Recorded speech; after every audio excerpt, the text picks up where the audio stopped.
آپ کی خدمت میں مطہرات کے سلسلے میں مبتلا احکام بیان کر رہا تھا، تو اسی سلسلے میں عرض کیا کہ مطہرات میں سے سر فہرست پانی ہے، اور پانی بہت ساری چیزوں کو پاک کر لیتا ہے۔ تو اسی سلسلے میں اگر گندم نجس ہو جائے، چاول نجس ہو جائے، یا اس طرح کی چیزیں جیسے دالیں مثلا،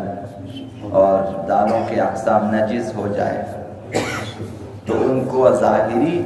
طور پہ نجس ہو جائے تو اسی ظاہر کو دھو لیں، یہ چیزیں پاک ہو جاتی ہیں۔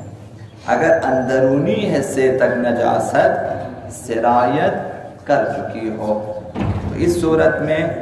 آب قلیل سے آپ پاک نہیں کر سکتے، اس کے لیے آب پر چاہیے یا آب جاری۔ مثلا انہیں آب پر میں رکھ دیں،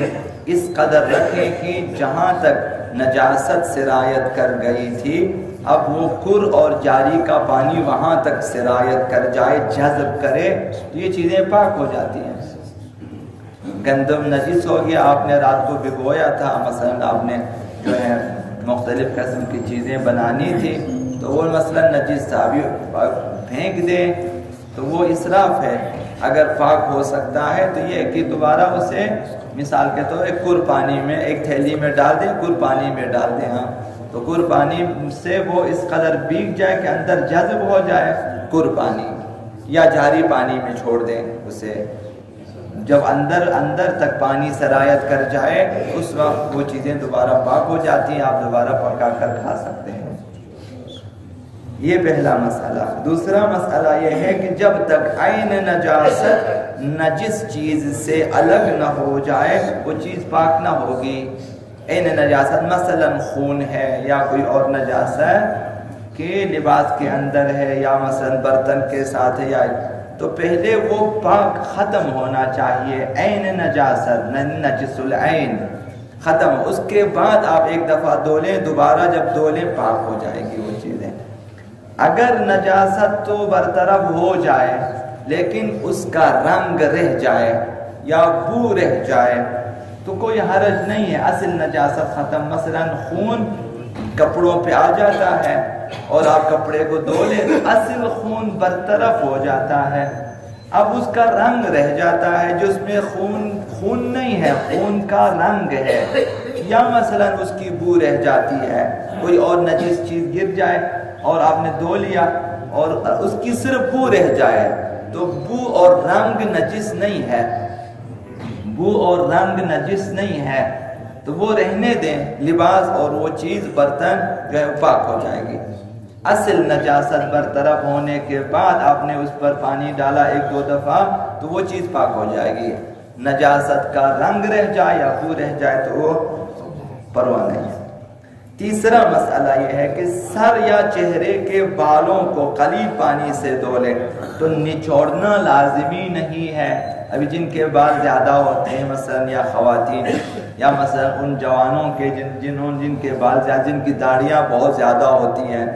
گھنی ہوتی ہیں، جن میں پانی مثلا رہتا ہو تو انہیں نچوڑنے کی ضرورت نہیں ہے پانی ڈالنے کے بعد۔ اگر آپ ہاتھ پھیریں کہ پانی نکل جائے تو اچھی بات ہے، ورنہ ضروری نہیں ہے۔ ابھی مثلا سر نجس ہو جائے، آپ 3 دفعہ پانی اس کے اوپر ڈال دیں، 2 دفعہ سر پاک ہو جائے گا، نچوڑنا ضروری نہیں ہے، یا خواتین کو بالوں کو جمع کر کے نچوڑنے کی ضرورت نہیں ہے، یہ چیزیں پاک ہو جاتی ہیں۔ خلاصہ سر اور چہرے کے بالوں کو قلیل پانی سے بھی دھو لیں، نچوڑنے کی ضرورت نہیں ہے۔ چوتھا مسئلہ، اگر نجس چیز میں چکناہٹ ہو، نجس ہو چکی ہے لیکن اس پہ چکنائی ہے، چربی ہے یا کوئی آئل ہے کہ پانی اصل نجاست تک پہنچنے نہیں دیتی وہ چیز، وہ چکناہٹ، تو پھر پہلے اس چکناہٹ کو برطرف کرنا چاہیے۔ یا اسی طرح کی اور چیزیں جو لوگ گیراج وغیرہ میں کام کرتے ہیں، لوگ رنگ وغیرہ کے کام کرتے ہیں، مثلا ہاتھوں پہ رنگ مثلا پینٹ آ جاتا ہے، اب وہ جم جاتا ہے، خشک ہو جاتا ہے، اب اس کے نیچے جو جلد ہے انسان کی وہاں تک پانی پہنچنے نہیں دیتا، یا مثلا ایلفی لگ جاتا ہے، یا مثلا اسی طرح سے گیراج میں جو مختلف قسم کی گریس ہیں، آئل مختلف قسم کے لگ جاتے ہیں، پانی میں رکاوٹ ہے وہ انسان کی جلد تک پانی پہنچنے نہیں دیتے، تو لہذا پاک کرنے سے پہلے انہیں برطرف کرنا چاہیے، کسی کپڑے کے ذریعے یا صابن کے ذریعے یا کسی طریقے سے وہ چکناہٹ اور وہ آئل، وہ ایلفی اور وہ گریس وغیرہ برطرف ہو جائے، پھر اس کے بعد آپ قلیل یا جاری پانی سے دھو لیں تو وہ چیز پاک ہو جائے گی۔ اگر اسی چکناہٹ کے ساتھ دھو لیا جائے تو یہ چیزیں پاک نہیں ہوں گی۔